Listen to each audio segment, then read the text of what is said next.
Hey guys, this is Skinless, the guild leader for the Eternal Alliance, and we are doing the Galactic Bounties 2 today. I do have the Galactic Bounties 1 video already out for Wampa, since the other characters on there aren't nearly as challenging to find out and figure out. So this is kind of part 2 of the series here, which I'll make sure I link that in the description, so you'll be ready here in the next few days when that does come around for your Wampa shards as needed. But for today specifically, we're going to be looking at going after the Emphy's Nest shards. So with the newest update lately, you now get the extra shards with the double bonus there. So while I do have the 7-star nest, if we still make the video here, I'll get my holdo later. I know, everyone's going to hate on me for not having that set up for the Radis, but hey, you know, let's go ahead and jump into this one here. So, with this one here, we are going to be using Bosk, Cad, Boba, Dengar, and Greedo. So, Bosk, I used to do this back when I had him at gear 12. I currently have him R5 here. This method does work still at the lower levels as far as for gear. I mean, it's not going to be as easy as Wampa per se, but you are able to still get off the damage needed in the like gear 11, gear 10 if you're modded quite right range.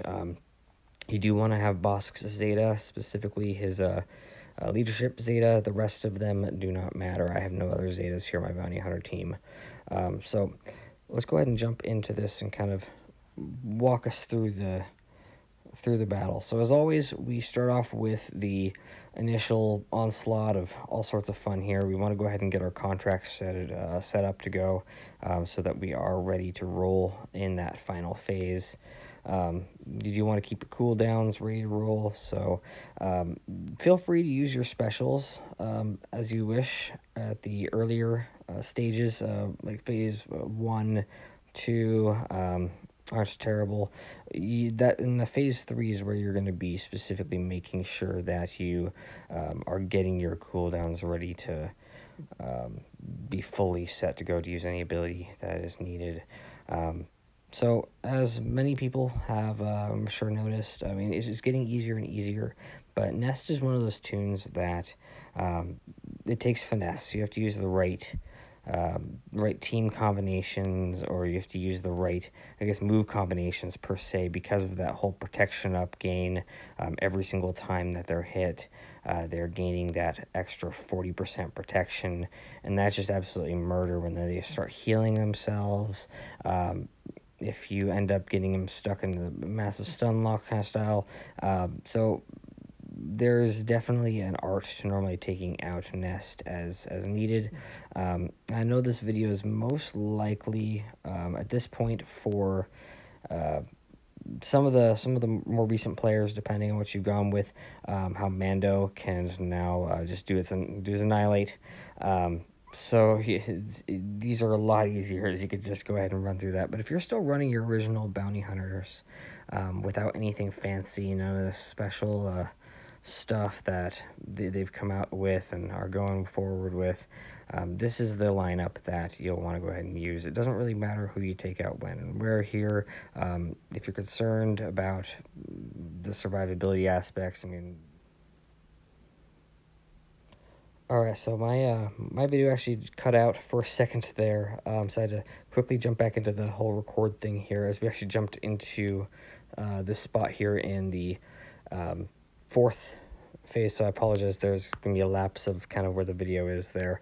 But what we want to go ahead and do with Nest is we're actually going to be attempting to get as many debuffs on her as possible and as quickly as possible. Normally just use your basics as needed to kind of work through things. I want to go ahead and stun lock her early. I want to go ahead and keep everyone else from getting hit early. See if we can get a healing immunity. Perfect. So we're going to go ahead and get the healing immunity. Oh, the stun didn't stick. And start to get kind of just, again, more of these debuffs on there to begin with. So try to get the stun. Didn't get the stun. So unfortunate about the stun. Really trying to get that stun. There we go. So we can get some more debuffs. So that when we do get her to finally take her turn, we can actually, hopefully, just be able to knock her straight out. That's the goal, per se. Let's go ahead and reset the cooldowns for everybody. Keep her stunned. Get some more debuffs. Basic. And hit her there. Okay. We're going to remove some turn meter. Here we go. So I can stun her again. Maybe. Oh, still got the healing immunity though. Again. Perfect. So let's go ahead and keep that healing immunity on there. Hopefully is the key. So, woo! All right, big hit. All right. Let's see if we can go ahead and. Nope. So right now our cooldowns are in a weird spot. So she's definitely strong at the moment. Strong with the force. All right. Let's keep her from killing my Bosk, if we can help it. She's gonna kill my Bosk. Jerk.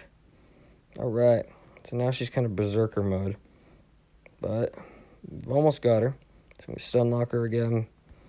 Get a healing immunity, maybe. Nope. No. Yep. Okay, there we go. Healing immunity. Almost. And let's see if we can get her. Come on. Come on, Nest. There we go. All right, so that was a very sloppy run there. So the key is going to be getting higher potency on your Dengar and getting the higher potency on your boss because needed. Apparently my boss was just not sticking there because of that high tenacity that the Nest has. I don't know the exact numbers that you have for this event specifically. But you definitely need to get it as high as you possibly can there. My Boba did very well, just did not get enough healing immunities at the right time. But that is going to be your basic strategy. I know it's kind of a hit and miss, per se. There are times when you will go through it and you'll just absolutely just wreck it. And there's going to be other times that you're just going to be completely wrecked by Nest.